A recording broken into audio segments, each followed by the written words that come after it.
You're about to discover a secret technique that's been hidden for over 3,000 years, a method once used by the initiates of Thoth to activate true inner vision, the kind that lets you see what your eyes alone can't.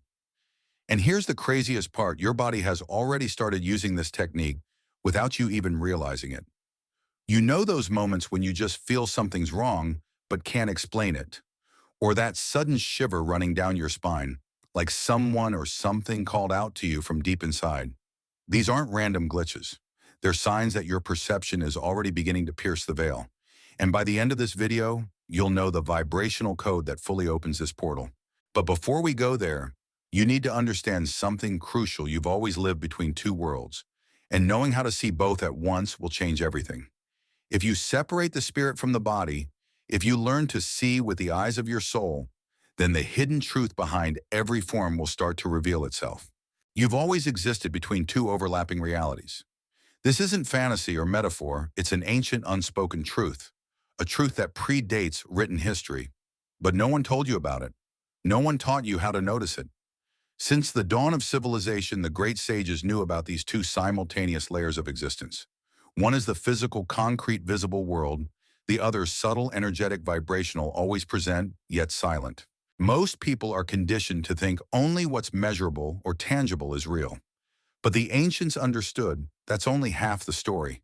They had many names for the unseen, the spiritual world, the ether, the astral plane, the akasha. In ancient India, they spoke of the material plane and the causal plane. The Egyptians spoke of the visible world and the duat. The Greeks divided reality into the sensible and the intelligible realms. And the Hermetic masters understood this more deeply than most. Everything physical is just a temporary, dense reflection of something far deeper. Your body feels, but the field around your body already knows. Your rational mind reacts, but your subtle awareness senses things long before you realize them consciously. You think you're deciding right now, but on a deeper level, your vibration has already started moving the gears of reality long ago. This isn't magic, this is ancient science. Refined perception. And more than that, it's part of your birthright. From the moment you were born, you've had access to both worlds. But your upbringing, your schooling, your culture, all of it was designed to cut you off from one side. You were taught to trust only what your eyes can see, only numbers and logic. You were told seeing is believing, but never taught that some things can only be seen when you feel, when you go silent, when you observe with something deeper than your eyes. And that's why you stopped trusting yourself. That feeling that appeared from nowhere. That strange dream that later came true. That subtle sense that something was off even if everything looked fine. You were told it was just your imagination, but it wasn't. It was your perception brushing up against the hidden layer of reality. It was your consciousness trying to remind you that there's far more than what the physical eyes can capture. Think about this. Have you ever noticed time stretch?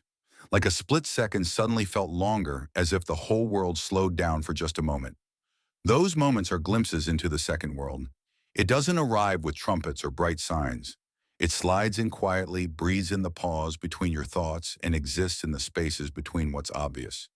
You've been there many times, you just didn't know it. The ancient masters said, the visible world is like the shadow of something greater. Plato described it perfectly. Most people live staring at a wall, watching shadows dance, convinced that's all there is. But those who dare to turn their head even slightly find a source of light they never imagined, a light that was there the whole time, hidden by habit, by haste, by distraction. And when you see that light, life is never the same. You don't have to become someone else to see it. You don't need years of study or a library of sacred texts. You just have to start remembering, because deep down you already know. That's why you felt what you felt your whole life. Why certain places give you chills. Why you've always sensed something more, even if you couldn't put it into words. You are and always have been between two worlds, but only now are you beginning to truly notice. And this is the moment everything can change. Because those who learn to see both worlds at once left behind a method, a hidden process passed in secret for thousands of years. A forbidden knowledge Thoth himself protected, only revealing it to those who were truly ready. This isn't some modern hack. This isn't a trendy mindfulness tip. This technique is ancient, older than any religion, older than modern science, older than any popular spiritual practice. It was kept alive by Thoth, also known as Hermes Trismegistus, the thrice great. Thoth was called the master of cycles, the keeper of time, the father of the creative word, and the guide between worlds. But above all, he was one of the first to record what we now call the path to true inner vision. So why don't people talk about this today? Why is this knowledge almost impossible to find? Because in the wrong hands, it can be dangerous. This technique doesn't just make you more self-aware, it opens your perception in a way that dissolves the illusion of matter as the only reality. It shows you what's behind the veil patterns, frequencies, hidden intentions. It lets you see the forces moving the world, not just the surface appearances. And not everyone is ready for that level of truth. That's why Thoth spoke in codes, symbols, and metaphors.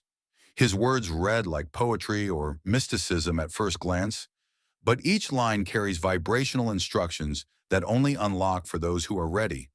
He wasn't writing for the rational mind. He was speaking directly to the consciousness behind the mind. Only initiates could truly decode it, and initiation didn't happen in grand temples or public ceremonies, but in quiet moments of profound inner realization. This secret knowledge wasn't spread with lectures or books. It was passed silently from master to student, one by one in private. It was transmitted vibrationally from one aligned consciousness to another. And why all this secrecy? Because those unprepared for this level of vision could lose themselves in what they saw. Seeing beyond the illusion requires spiritual maturity. The truth can set you free, but if it arrives too soon, it can also overwhelm and confuse. Thoth and his students understood this. They weren't superhuman. They were just ready to cross the veil. And to do that, they needed more than curiosity. They needed presence. They needed surrender. They needed inner discipline. Because this vision can't be bought. It can't be inherited. It's earned through frequency, alignment, and sincere intention. As time passed, this ancient knowledge faded from memory. Some parts were lost entirely. Other parts were hidden on purpose. And a few precious fragments survived in texts that most people today ignore, texts that look like confusing riddles to anyone who only reads with their eyes but not with their hearts. One of the clearest examples is the Emerald Tablet, a brief, mysterious writing that contains layer upon layer of meaning. Each line is like an encrypted map pointing the way to inner transmutation. But without the key, it just looks like old poetry. And here's the thing, that key was never out there. It was never hidden in a book, a temple, or a teacher. It's been inside you all along. And that's exactly what makes this technique so powerful. It doesn't rely on external tools, gurus, or fancy rituals. It depends only on your willingness to look inward, to feel, to awaken what's been asleep, but always there. Because since birth, you've carried this ability. It's not a special talent granted to a chosen few. It's built into the very structure of your consciousness. It's an inner instrument that's been silent simply because you haven't used it, not because you lacked it. But now, after everything you've started to perceive, it's ready to wake up. And the most incredible part is that you already access this vision every single day in the moments you least expect when you sleep. Yes, when your body rests, something inside you travels beyond the physical world. You dream, and dreaming is seeing without your eyes. Have you really thought about that? How is it possible that with your eyes closed, with no external light or images, your mind can create entire scenes, vivid colors, faces, places you've never visited? Where do these visions come from? They don't come from the outside. They're not copies of the physical world. They're internal manifestations, reflections of another layer of your consciousness that stays active even as your rational mind sleeps. This layer is exactly where your inner vision lives. Modern science calls it vivid imagination, but research is already revealing that during dreams, the human brain processes a type of visual information that doesn't rely on light or the retina. These are internal recordings, subtle signals that go beyond your everyday conscious mind. And this hidden realm is the territory of what many traditions call the third eye, not a mythical symbol, but a real functional vibrational structure, an inner lens that works outside the range of your five senses. If you've ever watched a baby, you've seen this vision in action. Babies will stare into empty space and giggle. They'll lock their eyes on something you can't see. Little children talk to presences that adults can't perceive. And what's the usual adult response? It's just your imagination. But in reality, what we dismiss as imagination is often subtle perception. The same perception you lost touch with when you started depending only on what could be measured, predicted, or approved by others. That vision never left you. It just went quiet, waiting for you to grow ready. And if you're still here listening, it's because something in you has already started to remember there's far more than what you've been told. Now we arrive at the three pillars that awaken inner vision and what happens when you bring them together at the center of your forehead. This place, honored by many ancient spiritual traditions, was always seen as the seat of subtle perception. And you're going to do something simple but powerful. You're going to bring your attention there. No effort, no expectation, just awareness. Close your eyes for a moment. Take a slow, gentle breath. Feel the air flowing through your nostrils, filling your lungs, spreading calm through your whole body. Exhale softly. Do it again. And now as you breathe gently, bring your attention to the center of your forehead, right between your eyebrows. Don't force anything. Just feel. Imagine your breath touching this point every time you inhale and exhale, as if the air is softly cleaning and awakening this inner space. You might start to feel a light pressure, a subtle tingling, or a warmth growing there. Some people feel like a tiny drop of light is pulsing at that spot. Others describe it like a small sun starting to shine inside their head. But don't worry if you don't feel anything yet. What matters is that your attention is there, because where your attention goes, energy flows. This point, often called the third eye, is a real energy center. It's not visible to the physical eye, but it becomes very real to anyone who starts connecting with it. The Vedic tradition describes it as the center of inner vision, refined intuition, direct perception. It's here that information beyond the five senses is processed. And when you focus on it with intention, you're literally flipping on the inner light of your house. Modern science is only beginning to explore this area, but studies already show significant changes in brain activity when experienced meditators concentrate on this point. Brain waves reorganize. The body enters states of deep coherence. But beyond the science, what truly matters is the experience itself, and that's exactly what you're beginning to access right now. As you keep your awareness softly centered on the spot between your eyebrows, something begins to shift inside. Don't try to imagine grand visions. Don't try to force any experience. Just observe. This point acts like a silent antenna. It doesn't only receive, it transmits. It works like a radar, sensing what's hidden beneath appearances, inner sounds, subtle light impressions that arise without any obvious cause. Slowly, these signals begin to organize themselves into a new kind of perception. And maybe right now, something is already stirring inside you, not like a thought, but like an ancient memory coming back to life. This point between your eyebrows is like an inner door. When you turn your gaze inward to it, you send a message to your entire body: I'm ready to see, not just with my eyes, but with the awareness behind them. Thousands of people report that after just a few minutes of simple breathing and focused attention on this point, they start to perceive subtle patterns, unexpected clarity, and new levels of intuition. Choices feel easier. Words come with more certainty. It's like a quiet compass starts spinning inside, pointing the way with surprising accuracy. You're not creating this power from nothing. You're reactivating a center that was always there, just dormant. By bringing your gentle, steady attention back to it, you're reorganizing your perception. You're cleaning a dusty lens, and slowly it starts to reveal what's always been around you, but was hidden from sight. This is the first sign that your energy center is responding. But there's more. When you align three essential elements, this vision doesn't just awaken, it opens like a doorway. It's not a physical movement or a complex ritual. It's a tuning of frequency shift that can only happen when three pillars vibrate together in harmony. These three are like the legs of a bridge. Without any one of them, the crossing collapses. But when combined, they unlock something few people have ever dared to experience: the conscious activation of true inner vision. The first pillar is conscious silence, and not the kind of silence you get from turning off your phone or closing the door. This is the silence between your own thoughts, the invisible gap that exists between one idea and the next. It's tiny at first, but when you start to notice it, it grows. And in that space lies immense power. Because true silence isn't the absence of sound.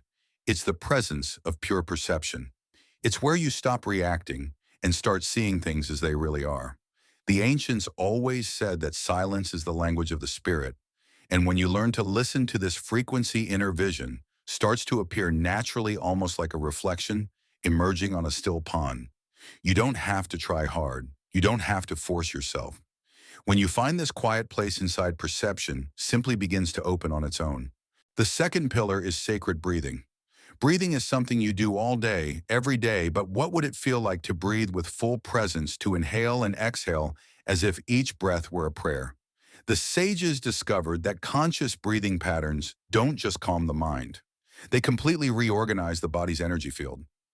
Conscious breath aligns your mind and body, slows down. Racing thoughts soothes anxiety and brings clarity.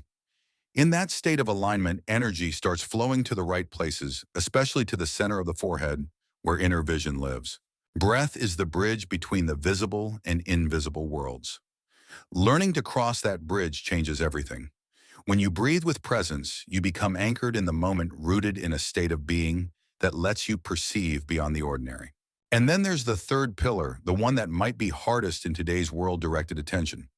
We live in a time where everything is fighting for your attention: your phone, your job, constant notifications, endless distractions. But the ability to keep your focus on one thing, even for just a few minutes, is like rediscovering a lost superpower. Directed attention is like a laser. Scattered attention is weak, but focused attention can pierce through any barrier. When you train yourself to direct your attention inward, especially to the point between your eyebrows, you shift your perception to a whole new level. You leave the noisy surface of the mind behind and start exploring the deeper vibrational layers of consciousness. Inner vision doesn't open for the curious or the easily distracted. It opens for the focused, for those who can hold their gaze even when nothing seems to be happening. These three pillars, silence, breath, and focused attention, are like synchronized gears. Each one alone can bring peace, but when they move together, they create a precise vibrational code. That code is what activates the dormant field of inner perception. It's like turning on an ancient machine inside you that was waiting for the right combination. The ancient initiates knew this. That's why it wasn't enough just to sit quietly, or only to meditate, or only to breathe deeply. It had to be all three practiced together in a rhythm and with genuine intention. And that's where the secret ritual comes in, the ritual of the 7 breaths. This ritual wasn't random. The number 7 carries a powerful archetypal pattern you find across almost every ancient tradition: 7 colors of the rainbow, 7 musical notes, 7 chakras, 7 heavens. In this ritual, the 7 breaths represent 7 doors each, one opening you a bit more until you reach the 8th, the unseen portal where inner vision fully activates. So let's do it together. On the first breath, inhale slowly and deeply. Imagine a warm golden light filling your body. Don't worry about seeing it perfectly. Just picture it as best you can. As you exhale, imagine releasing all the heaviness you've carried. This breath is the entrance door. On the second breath, picture that golden light starting to gather at the center of your forehead. As you exhale, visualize a soft mist beginning to clear around you, like fog lifting off a quiet lake. On the third breath, feel the air entering not just your lungs, but every cell of your body, like your entire being is breathing. As you exhale, release any subtle tension you find. It might be in your shoulders, your jaw, or your chest. Feel your body soften. On the fourth breath, the light you inhale starts moving beyond your physical body, extending into the space around you. At this point, you might feel a slight warmth tingling or a gentle pressure in your forehead. Don't force anything. Just observe. On the fifth breath, time itself begins to feel different. Minutes can feel like moments, or moments like minutes. Some people report seeing colors or symbols behind their closed eyes. Others feel like they're approaching something just beyond reach. On the sixth breath, allow yourself to completely surrender. No pushing, no controlling. Just breathe. Let your body enter a state of peaceful suspension, as if you're floating effortlessly. On the seventh breath, remain silent. Inhale and exhale like you're drifting. Your mind is still. Your body feels light. The world outside seems distant, yet more vivid than before. This is the threshold of the invisible, the space where the veil between worlds starts to dissolve. And if you allow this state to unfold without trying to control it, you begin to enter the most mysterious territory of your mind, the gap between thoughts. This space isn't visible under a microscope or through any telescope. It's the space between the two, an imperceptible crack between what you think and what you truly are.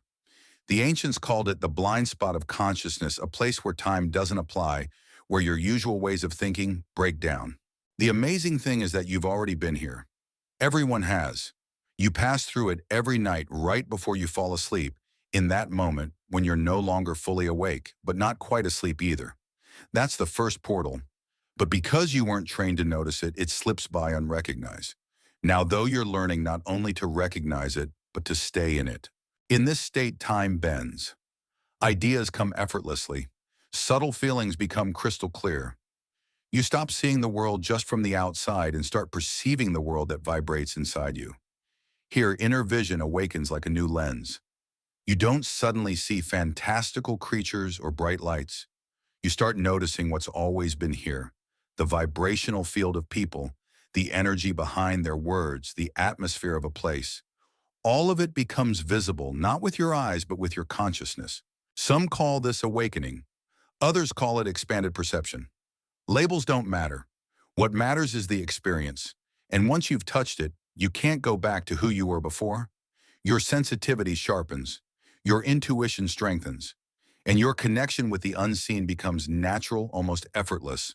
But with this new perception comes a challenge. As you awaken, you'll also begin to encounter what the ancients called the threshold guardians. They aren't mystical creatures or external spirits. They're parts of you, the shadows of your own mind, rising to test your readiness. The first guardian is deep doubt. Not simple doubt about techniques, but doubt that questions your very identity. Is this real? Am I imagining all this? This doubt tests your faith, not blind belief, but the faith to stay present without constant proof. Then comes fear. Ancient fear. Fear of letting go, of not being in control, of becoming someone new. It can feel like a sudden urge to stop or retreat to old comfortable habits. This guardian asks, are you ready to step into the unknown without a map? After fear, impatience appears. The desire to see results immediately. The modern mind craves instant feedback, instant signs. But inner vision doesn't operate on demand. It unfolds like a flower at its own pace.